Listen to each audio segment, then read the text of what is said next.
The case that I'm going to review is Gillespie versus Southern Utah State College. This was heard in the Supreme Court of Utah, August 25th, 1983. A little history behind the case. Ricky Gillespie was attending the university on a basketball scholarship. It was like 1978. During one of the practices, a scrimmage, he twisted his ankle pretty severely, and the student trainer named David Slack treated him. What he did was he taped the ankle and had Ricky submerge his foot in an ice bucket for 15 minutes, and he had him do this 3 times throughout the practice. That evening, Mr. Slack went to Ricky's apartment and had him apply an ice pack for approximately 2 hours. The next day, Mr. Slack had Ricky go to Dr. Scott Brown, who x-rayed his ankle and found that there was nothing fractured, that it was just a sprain, or it was sprained. And Dr. Brown instructed Ricky to continue icing. This is where the conflict arose. Dr. Brown, when he heard icing, that Ricky had been icing his ankle, assumed that it was just ice packs, not ice immersion. Um, so Slack went to Ricky's apartment and gave him a bag of ice and had him submerge the foot, did the immersion treatment some more. Well, Ricky fell asleep with his foot in the ice bucket. Um, 2 days after, during a game, um, Ricky was submerging his foot in the ice. Um, he did that throughout the game. 5 days later, Slack started Ricky on warm whirlpool treatments uh, and told him to stop the ice immersion. Slack visited Ricky that night and found that he was still continuing to use the ice treatment because, as Ricky said, it made it feel better. Slack immediately called the doctor, who told him stop the ice treatments and to wrap the foot and elevate it. The next day, Ricky's foot was way worse, so he visited Dr. Brown, who diagnosed him with thrombophlebitis and frostbite. They admitted him into a hospital, Valley View Hospital. 2 weeks later, um, he had had his big toe amputated, some muscle and tissue removed from his foot. The attending doctor said that rated his foot as 90% disabled and feared that due to osteomyelitis, he may lose his entire foot. Well, Ricky and his wife claimed that the basketball coach, the student trainer David Slack, and the physician Dr. Brown were at fault. So they sued. They brought suit against them.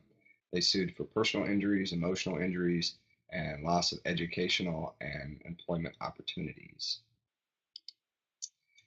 Um, the jury that heard the case found that Ricky was actually 100% negligent, uh, and such negligent is what caused his own injuries. They found that the college, the coach, the doctor, and the student trainer were not negligent at all. And based on the jury's special verdict, the trial court also dismissed Ricky's cause of action. They appealed. Ricky claimed that the jury's verdict of no negligence except for his own was contrary to the evidence that they presented. He also claimed that the trial court basically didn't give the jury proper instruction of what constituted the job of athletic trainer and coach. What would be proper care? Ricky contended that the taping and ice immersion treatment uh, was was not proper treatment, and that's what caused his secondary injuries and subsequent amputation. The appeals court ruled the testimony of Dr. Brown, uh, who directly observed and removed the initial taping was evidence enough um, to not overturn the original jury's verdict. So they basically threw out the other testimony that the Gillespies had submitted since Dr. Brown had seen it firsthand. So why is this court important? And why was the ruling important for high school and colleges? On their standard care of issue, Ricky claimed that, first of all, Mr. Slack was not a doctor nor a professional. And second of all, by providing care in the first place, he basically acted as a guarantor and for good results. In other words, um, since he provided care, he was assuring that the care that he gave him would make him better. The appellate court ruled that Ricky's argument was without merit. Um, Even if the instruction given by Mr. Slack was an error, it was harmless in this case, and he should not be held to a higher standard than anybody else off the street. The second argument cannot prevail because it would mean that basically anyone who treated an ordinary ankle sprain, like you or I, if one of our athletes got injured, we would be liable um, if there was any secondary treatment or a secondary injury that was involved. So, um, the way I see it, this basically allows us to treat our athletes as coaches. It allows our student athletes um, to be treated by student trainers or athletic trainers that are employed by the school or local hospital without being sued for total liability, even if the treatment is wrong. And there's debate out there. Should you ice? Should you not ice? Should you use um, tape? Should you not use tape? So there's a lot of conflicting treatments out there.